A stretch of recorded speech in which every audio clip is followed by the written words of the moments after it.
There must be some mistake. You can't be my date.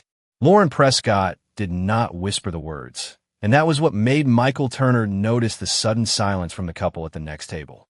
He stood beside her at Alder and Stone, one of downtown Seattle's most expensive restaurants, rain still shining on the shoulders of his faded navy jacket. "Michael Turner," he said calmly. 7:30. Blind date arranged by Caroline. Lauren's polished expression tightened. "You're Michael. Last time I checked." She looked him over again, from his inexpensive white shirt to his worn leather shoes. "Caroline described you differently. Hopefully she mentioned I'm house-trained." Lauren almost smiled, but stopped herself. At 39, she was CEO of Prescott Technologies, a company whose glass headquarters overlooked Elliott Bay. Her charcoal suit had been tailored in New York. Her watch probably cost more than Michael's pickup, and she carried herself like someone accustomed to rooms rearranging themselves around her schedule. Michael was 41, a single father who repaired commercial heating and cooling systems.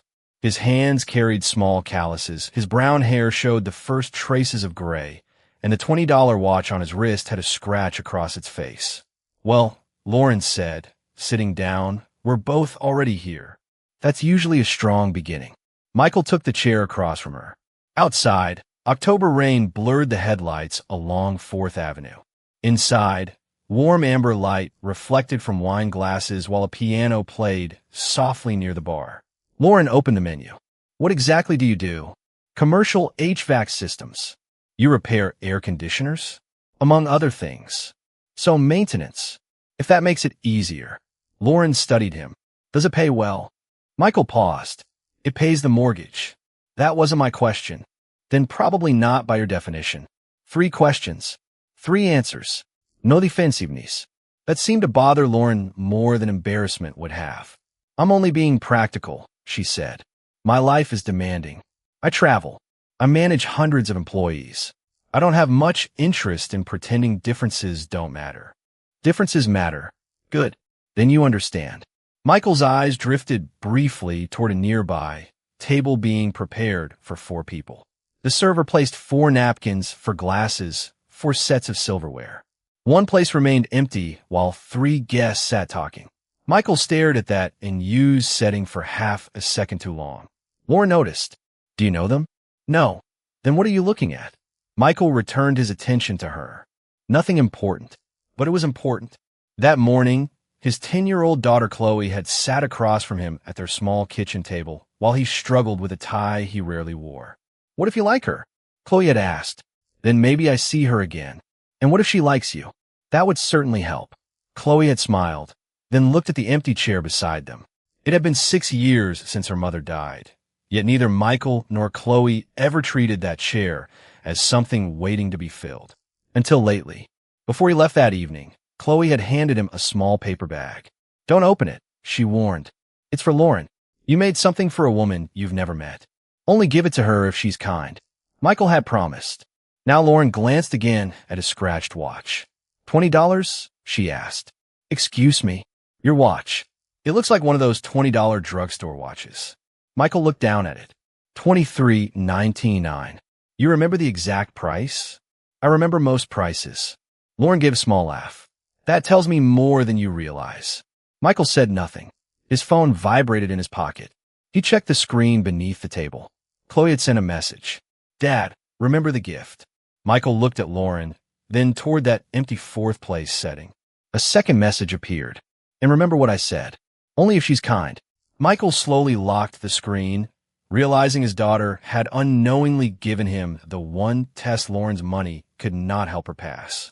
Lauren kept her eyes on Michael's scratched watch as though it had confirmed something she had already decided. "You really remember paying $23.99 for that? It was on sale." "That isn't what I meant."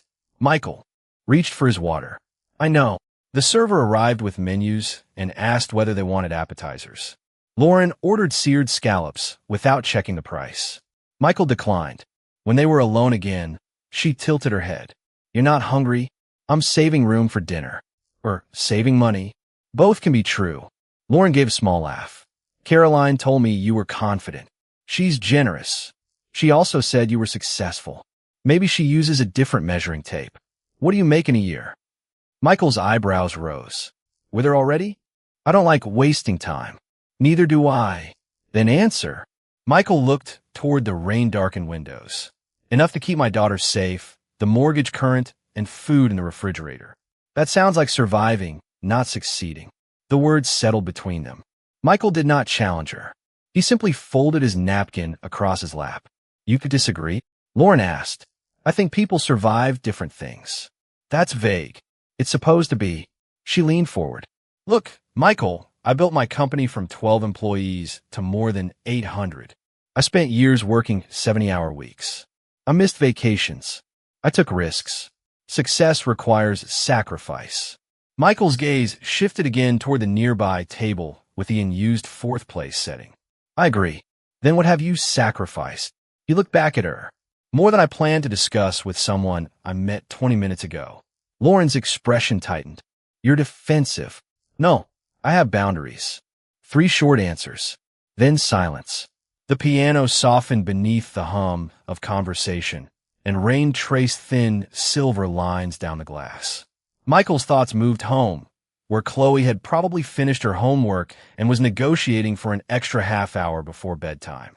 6 years earlier, sacrifice had meant something very different to him. It had meant closing a door everyone told him he would regret closing.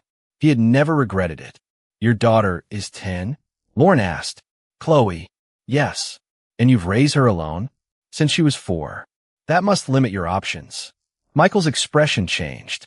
She isn't a limitation. I mean professionally. I know what you meant.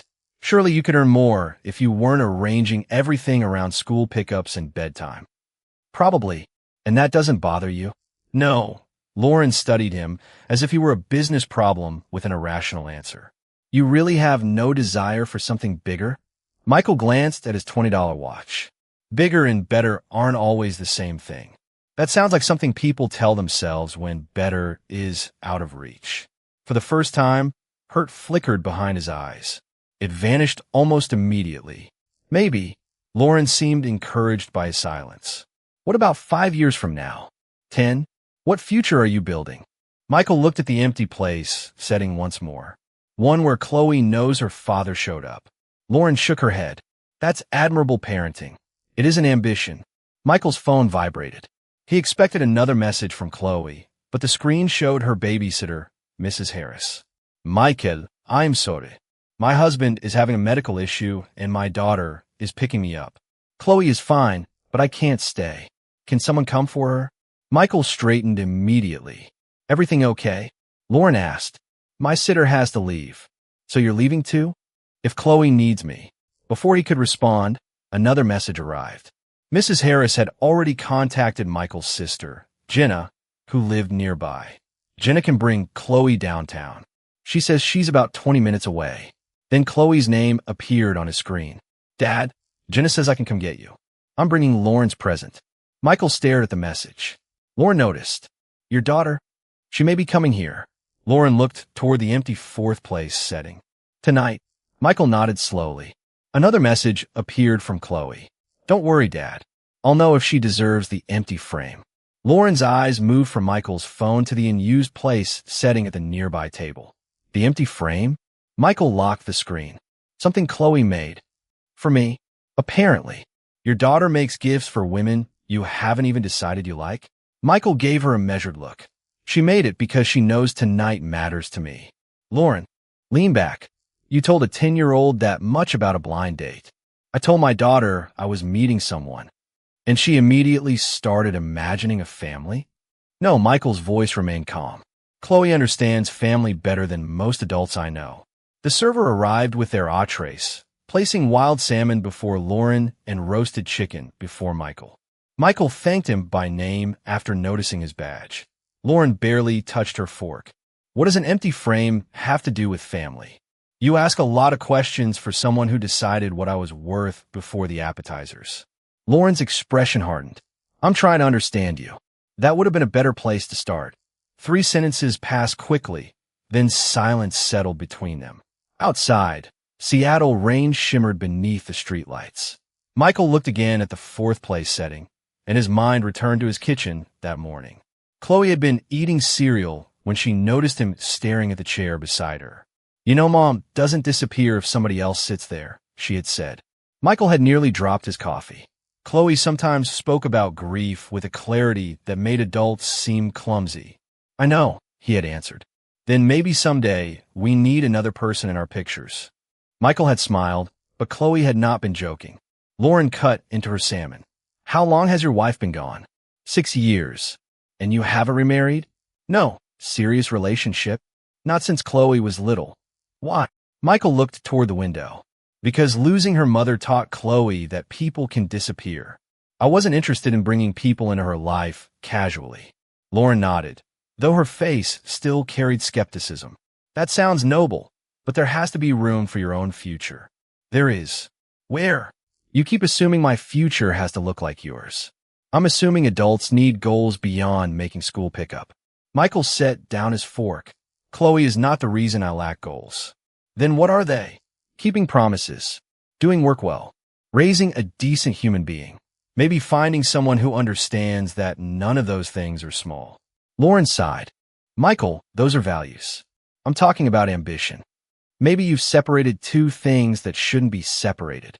And maybe you've made peace with less because demanding more would be difficult."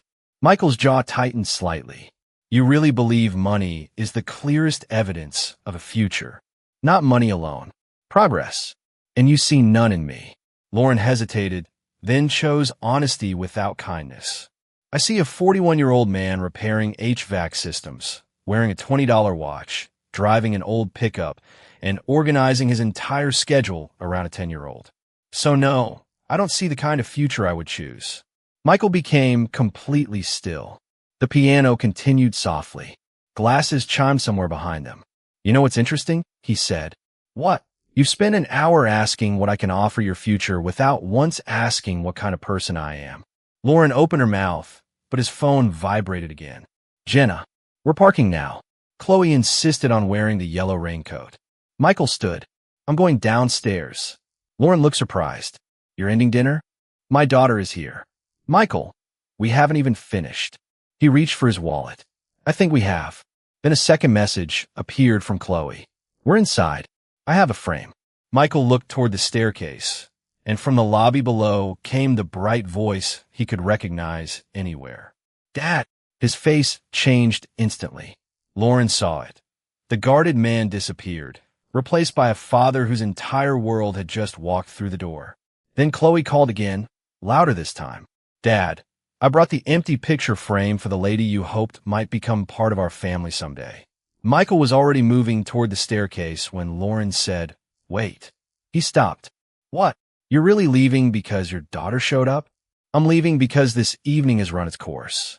Lauren glanced at his untouched chicken. "You're being dramatic." "No, I'm being clear." Michael pulled his wallet from his jacket and placed enough cash beside his plate to cover his meal and tip. Lauren looked at the bills, then at him. "I can pay for everything." "No, thank you." "Michael, this dinner means nothing to me financially." He became quiet. Lauren realized the cruelty of the sentence only after hearing aloud. "That came out wrong." "Maybe. I meant I can afford it." "I know what you meant." "Then stop turning everything into some argument about dignity." Michael slowly closed his wallet. "I haven't argued about dignity once tonight. I've simply kept mine." Lauren stared at him. "You think I'm looking down on you?" "You told me I have no future you would choose." "I said I need someone ambitious. And I told you my daughter is my future." "That's parenting, Michael. It's also a choice." Lauren shook her head. "You could do more with your life." Michael's eyes hardened, though his voice remained gentle. "You don't know what I've already done with it." "Then tell me." "Why?" "So I can earn enough points to become respectable." "That's not fair." Neither was tonight. 3 short answers. Then silence. Rain whispered against the windows while the restaurant continued around them. Michael looked toward the empty fourth place setting nearby, then back at Lauren. "I came here hoping to meet someone who might someday understand why that empty seat matters. Instead, I spent dinner explaining why my life shouldn't embarrass you." Lauren's expression changed. "I never said you embarrassed me. You didn't have to." He turned toward the stairs. "Michael." He stopped again. "If you walk away now, what exactly are you going to tell your daughter?" Lauren asked. Michael looked over his shoulder. That sometimes people aren't right for each other. That's it. She's 10. She doesn't need my disappointment handed to her as somebody else's burden. He descended the staircase. Lauren remained beside the table for several seconds, staring at the money he had left. She had expected him to defend himself, impress her, perhaps even accept her offer to pay. Instead, he had simply refused to let her money decide which one of them possessed greater worth. Lauren collected her coat and followed, telling herself she only needed to retrieve her car. But halfway down the stairs, she saw Michael reach the lobby. A little girl in a bright yellow raincoat stood near the entrance beside a woman Lauren assumed was Jenna. Chloe's brown hair was damp from the Seattle rain, and she held a small object wrapped carefully in blue tissue paper. "Dad!" Michael's entire face softened. Chloe hurried toward him, and he crouched to meet her. "Hey, kiddo. Mrs. Harris is okay. Jenna said her husband just needs somebody with him." "Good. Did your date go well?" Michael hesitated. "We'll talk at home." Chloe immediately understood that answer meant no, and she looked past him. Lauren had reached the bottom of the stairs. "Is that her?" Chloe whispered. Michael stood. "Yes." Chloe studied Lauren with open curiosity. Lauren suddenly felt more exposed beneath the gaze of one 10-year-old than she ever had before a room full of investors. "Hi," Chloe said. Lauren's voice softened. "Good." Chloe looked surprised. "You know my name? Your dad mentioned you. A lot." Michael sighed. "Chloe, what?" "I'm checking." She looked at Lauren again, then down at the wrapped object in her hands. "I made something for you." Michael gently touched her shoulder. "Sweetheart, you don't have to give it to her." Chloe frowned. "But I brought it all the way here." "I know, and I made it because you said maybe someday there could be somebody else in our pictures." Lauren went still. Chloe carefully removed the blue tissue paper. Inside was a small handmade wooden picture frame, decorated with tiny painted stars. There was no photograph inside, only an empty white space. Chloe held it toward Lauren, but did not release it. "Mom used to be in all our family pictures," she said. "She still is. Dad says nobody replaces people we love." Lauren swallowed. "He's right. But I thought maybe we could make new pictures, too." Chloe looked at her father, then back at Lauren. "So I left this one empty for someone who might make Dad happy." Lauren stared at the frame, unable to speak. Then Chloe pulled it slightly back and asked, with devastating innocence, "But Dad looks sad now. Did you do something to him?" Lauren looked at Chloe and discovered that answering a child was harder than answering any board of directors. "Yes," she said quietly. Michael's eyes shifted toward her, but he remained silent. Chloe tightened her fingers around the empty frame. "What did you do?" "I said things about your dad that I shouldn't have said." "What?" Lauren glanced at Michael's faded jacket, then at the scratched $20 watch she had mocked upstairs. "Because I thought I understood him before I actually knew him." Chloe frowned. "That doesn't make sense." "No," Lauren admitted. "It doesn't." Michael gently touched his daughter's shoulder. "Come on, kiddo. It's late." But Chloe stayed where she was. "Did you make fun of his watch?" Lauren blinked. "How did you know?" Chloe looked at Michael's wrist. "Because people do sometimes." Michael gave her a surprised look. "Ooh, nobody important." "Chloe, Dad, it's fine." She turned back to Lauren. "Mom gave him his first nice watch, but Dad sold it after she died." Michael's face changed. "Sweetheart, we don't need to talk about that." "Why not?" "Because some things are private." Chloe lowered her voice. "I just want to know you didn't always have the cheap one." Lauren felt shame rise again, but Michael shook his head. "That's exactly what I don't want her thinking." Chloe looked confused. "What?" "That I deserve more respect because I used to own expensive things." Lauren stared at him. Michael crouched beside Chloe. "This watch works. My job matters. Our truck gets us home.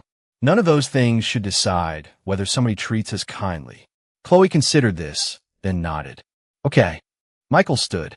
"Ready?" Chloe still held the frame. "Not yet." She looked at Lauren. "Dad told me you run a big company. Edo. So lots of people listen to you? Usually. Then you should probably be careful what you teach them." Lauren went completely still. Jenna, standing several feet away, lowered her gaze to hide a small smile. "That's fair," Lauren said. Chloe studied her for another moment, then unexpectedly extended the empty frame again. You can still have it. Michael looked down. Chloe, you don't have to. I know. Then why? Chloe shrugged with the simple grace of a child. Because if somebody isn't kind yet, maybe reminding them is more important. Lauren slowly accepted the frame. Its painted stars were uneven, and one corner had a tiny smear of blue paint. It was worth almost nothing. Yet Lauren held it more carefully than the awards lining her executive office. Thank you, she whispered. You're welcome. Chloe slipped her hand into Michael's. Can we get hot chocolate on the way home? It's almost 9. That wasn't a no. Michael smiled despite himself. We'll see. Lauren looked at the frame again. Michael. He stopped. I am sorry. I appreciate that. I mean it. I believe you. But you don't forgive me. Michael's voice remained gentle. An apology doesn't have to buy something immediately. Lauren nodded slowly. Chloe looked between them, then suddenly said, Dad could have had a fancy job too, you know. Michael closed his eyes briefly. Chloe. Lauren looked at him. What does she mean? Nothing we need to discuss tonight. It's not nothing, Chloe insisted. You went to engineering school. Lauren's attention sharpened. Engineering. Chloe nodded proudly. Dad was supposed to design big building systems instead of fixing them. Michael's quiet expression told Lauren the statement was true. Then why didn't you? She asked. Michael did not answer. Chloe leaned against his side. Because after Mom died, the new job wanted Dad to travel all over the country. She looked up at him with complete trust. And I was scared when he wasn't home. Lauren stared at Michael. Chloe continued before he could stop her. So Dad told him no and took the job near my school instead. The lobby fell strangely quiet around them.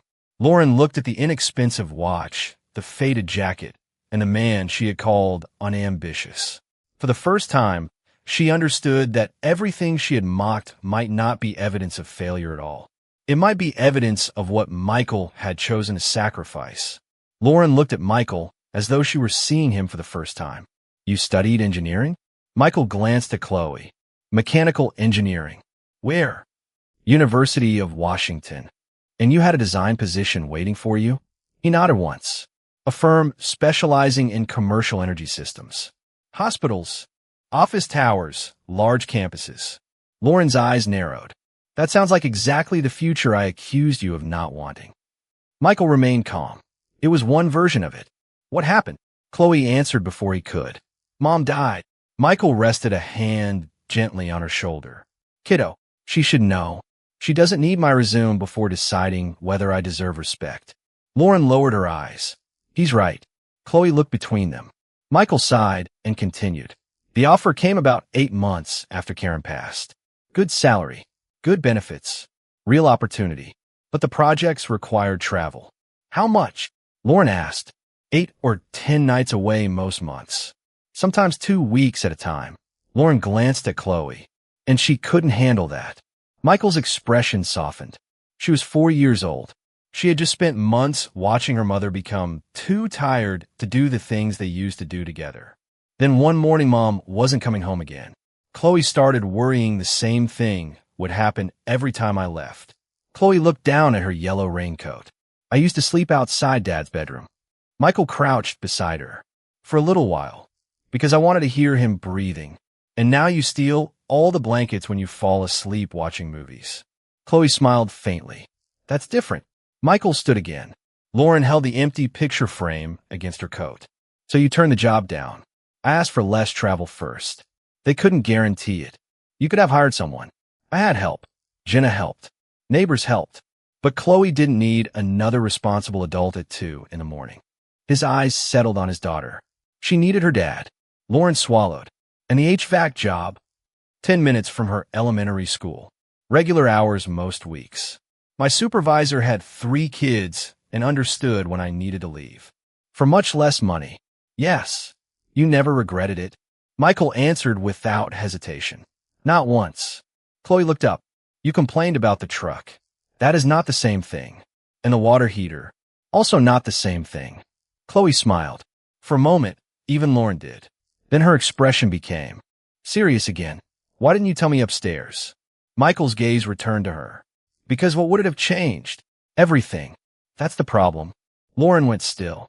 If you had known I held an engineering degree, suddenly the cheap watch becomes evidence of sacrifice instead of failure.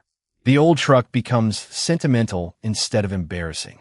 My job becomes noble because you discover I once qualified for something you respect more.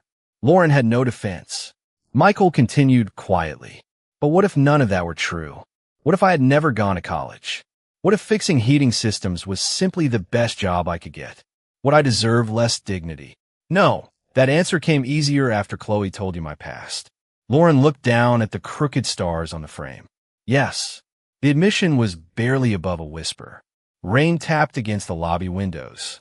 Chloe slipped both hands in her coat pockets, studying Lauren with the patient seriousness of a child trying to understand an adult mistake. Dad says being important and looking important aren't the same thing. Lauren managed a sad smile. Your dad said a lot of things I probably needed to hear years ago. He talks a lot when he fixes stuff. Chloe, you do. Michael shook his head. Lauren looked at him again. The man she had mocked had sacrificed prestige without turning the sacrifice into a story about himself. He had simply stayed, quietly, consistently, with dignity. Chloe stepped closer to Lauren. Can I ask you something? Yes. Before you knew Dad went to engineering school, did you think he deserved kindness?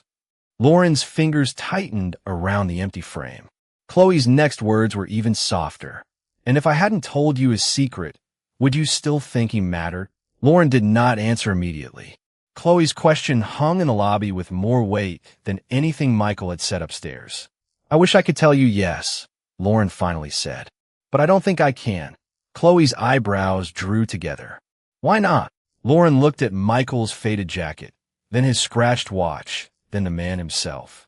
Because before I knew about engineering school, I thought those things told me who your dad was. They don't. I know that now. Chloe shook her head. But Dad was still Dad before I told you. The simplicity of it left Lauren speechless. Michael rested his hand on Chloe's shoulder.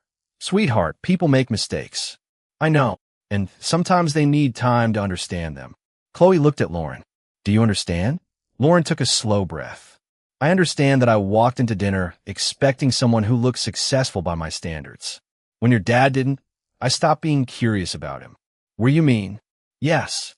Michael glanced at her, surprised by the direct admission. Lauren continued. I mocked his watch. I judged his job. I made him feel like the money he earned decided how much respect he deserved. Chloe's face fell. Dad never does that to people. I noticed.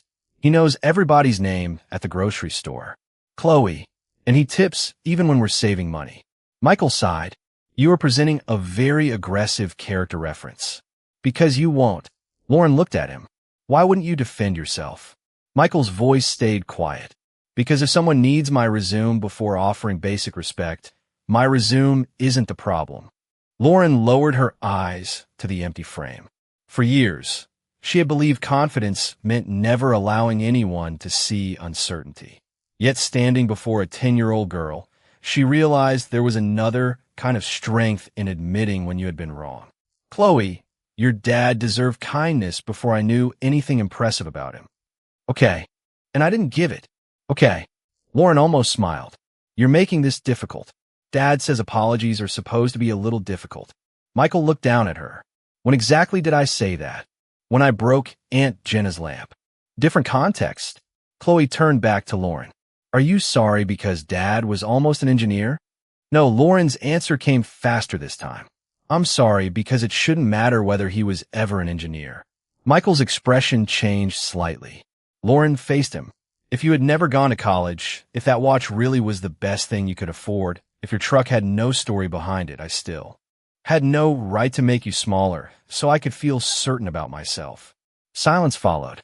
Michael did not rush to forgive her. Lauren seemed to understand that he shouldn't. That, he said eventually, is the first thing you've said tonight that makes me think you understand. Chloe looked between them. So now what? Now we go home, Michael said. Hot chocolate. You negotiate during emotional moments. It works. Lauren laughed softly, and this time Michael almost did too. Chloe reached for her father's hand, then looked at the frame Lauren was holding. Keep it. Are you sure? Lauren asked. Yes, but don't put a picture in it yet. Lauren glanced at Michael. I wouldn't. You have to earn the picture. Michael raised an eyebrow. Apparently we have a committee now. Chloe smiled. One-person committee. Lauren held the frame against her coat. That seems fair. Michael started toward the doors, but Lauren called his name. He turned. I'm not asking you for another date tonight, she said. Good. But someday, if you decide I've earned one, I like another chance to meet the man I should have bothered meeting the first time. Michael studied her for several seconds. Maybe. It was not forgiveness. It was barely even hope. But Chloe smiled as though she had heard something larger. Then she looked at Lauren and asked one final question. If Dad never becomes rich, would you still want that chance? Lauren looked directly at Michael this time. Yes. Chloe nodded. Good. Because Dad doesn't need somebody to rescue him. She squeezed Michael's hand. He just needs somebody who can see him. Lauren carried the empty picture frame home that night in both hands instead of dropping it into her handbag. For the next 2 weeks, it sat on the corner of her desk at Prescott Technologies, surrounded by awards, contracts, and photographs of glass towers her company had helped build. The empty space inside it bothered her more than any criticism from a board member ever had. Each morning, the crooked painted stars reminded her of Chloe's words. Dad doesn't need somebody to rescue him. He just needs somebody who can see him. Lauren did not call Michael. Immediately, she understood that an apology followed by pressure was simply another way of demanding control. Instead, she changed smaller things first. She learned the name of the man who cleaned her office after 6. She stopped checking applicants' college names before reading their work histories. When a receptionist made a scheduling mistake, Lauren asked what happened before deciding who was responsible. None of it was dramatic. That was precisely the point. Grace rarely announced itself. 3 weeks after the dinner, Michael received a text. Coffee sometime. No expensive restaurant. No expectations. Just coffee, if you're comfortable. He stared at it while Chloe ate cereal across from him. Is that Lauren? She asked. You have entirely too much interest in my phone. That means yes. Michael smiled despite himself. She asked for coffee. Are you going? I haven't decided. Chloe pointed her spoon at him. You said people deserve second chances. Second chances aren't automatic. I know. They're chances. Michael looked at his daughter. You're exhausting. Mom said I got that from you. The following Saturday, Michael met Lauren at a neighborhood coffee shop where a large coffee cost less than $5. She arrived without an assistant, without a driver, and without trying to impress him. I almost bought you coffee, she said. Then I remembered I should probably stop making money part of every interaction. Michael smiled. You're learning. Painfully. One coffee became another 2 weeks later. Then a walk through Pike Place Market. Then breakfast with Chloe at a small diner where Lauren listened to a 20-minute explanation of a school science project without once checking her phone. Months passed. Lauren never offered Michael a position at her company. She never offered to replace his pickup. She never tried to solve his mortgage, upgrade his watch, or turn his life into a charity project. She finally understood that doing so would only repeat her original mistake in a more attractive form. Then, one rainy Saturday afternoon, Michael surprised her. I've been looking at engineering refresher programs. Lauren stopped walking. Because. What I said. No good. Michael looked through the coffee shop window at Chloe laughing with Jenna across the street. Because Chloe is 10 now. She sleeps through the night. She goes to camp without calling me every hour. Maybe the choice I made 6 years ago doesn't have to be the choice I make forever. Lauren smiled. What do you want? Michael considered the question. Years earlier, everyone had asked what he should become. Lauren was asking what he wanted. I think I want to design again. Then I think you should. That's it. What were you expecting? A 12-point strategic plan. I have one. She smiled. But you didn't ask for it. Michael laughed. Something between them changed in that moment. Not because Lauren had opened a door for him, but because she had finally learned not to grab the handle herself. 6 months later, Michael completed his updated certifications and began interviewing for local engineering positions with limited travel. One evening, Chloe sat between him and Lauren at the same little diner where they now met twice a month. I have news, Michael said. Chloe immediately put down her fork. Good news. I got an offer. Engineering. He nodded. Building energy systems. Here in Seattle. Better hours than I expected. Almost no travel. Chloe's face lit up. Are you taking it? Michael smiled. I think so. Lauren reached across the table, then stopped before touching his hand. Michael noticed and placed his hand over hers instead. Chloe grinned. Does this mean we finally get a picture for the frame? Lauren looked at Michael. He looked at his daughter. Not yet, he said. Chloe sighed dramatically. Then Michael smiled. But maybe we're finally ready to take one. 1 year after Michael accepted the engineering position, Chloe stood inside their favorite Seattle diner, holding Lauren's phone at arm's length. Nobody move. Michael raised an eyebrow. You said that 6 times. Because you keep moving. I'm breathing. Try less. Lauren laughed, and Michael looked at her with the quiet warmth that had taken months, not money, to earn. Outside, spring rain softened the city lights. Inside, 3 plates sat on the table beside a stack of pancakes Chloe had insisted were necessary for an important occasion. Michael's new job had changed some things. His paycheck was larger. He designed energy systems for hospitals and office buildings. He wore a better jacket to meetings. But he still owned the scratched $23 watch, and the old pickup remained parked outside. When Lauren once asked why he kept the watch, Michael had smiled. Because it still tells time. She understood now. Value did not require an impressive price tag. Lauren had changed too. At Prescott Technologies, employees noticed that she listened differently. Job candidates without prestigious degrees received serious consideration. Hourly workers were invited into meetings when their experience mattered. She still demanded excellence, but she no longer confused status with character. On her office shelf, among awards worth thousands of dollars, stood Chloe's empty frame. Still empty. Until tonight. Okay, Chloe announced. Everybody closer. Michael leaned toward Lauren. Lauren hesitated. Are you sure? She asked Chloe. Chloe lowered the phone. About what? The frame. I've been sure for months. That wasn't what I asked. Chloe smiled. Dad says trust should take time. Michael looked amused. Apparently, everything I've ever said is now admissible evidence. And you say lots of useful stuff. Chloe turned to Lauren. You didn't buy Dad a new truck. He wouldn't let me. You didn't get him his engineering job. He did that himself. You didn't try to become my mom. Lauren's expression softened. Nobody could replace your mom. Chloe nodded. Exactly. Then she placed the phone against a napkin holder and set the timer. 10 seconds. She hurried into the booth between them. Michael put one arm around his daughter. After a brief hesitation, Chloe reached for Lauren's hand. The camera flashed. For a moment, none of them moved. Let me see, Chloe said. She examined the picture and smiled. That's the one. Later that evening, they returned to Michael's house. Chloe ran upstairs and came back carrying the wooden frame with its crooked painted stars. Lauren stared at it. You took it from my office. Jenna helped. Corporate theft. Borrowing. Michael laughed. Chloe carefully slid the new photograph inside. 3 faces now occupied the space she had left empty more than a year earlier. She placed the frame on the living room shelf beside a photograph of Karen holding 4-year-old Chloe. Lauren noticed immediately. The old picture had not been removed to make room for the new one. Love had simply made more room. Michael stood beside her. Chloe understood that before I did. She understood a lot before I did. Michael smiled. You learned. Lauren looked at him.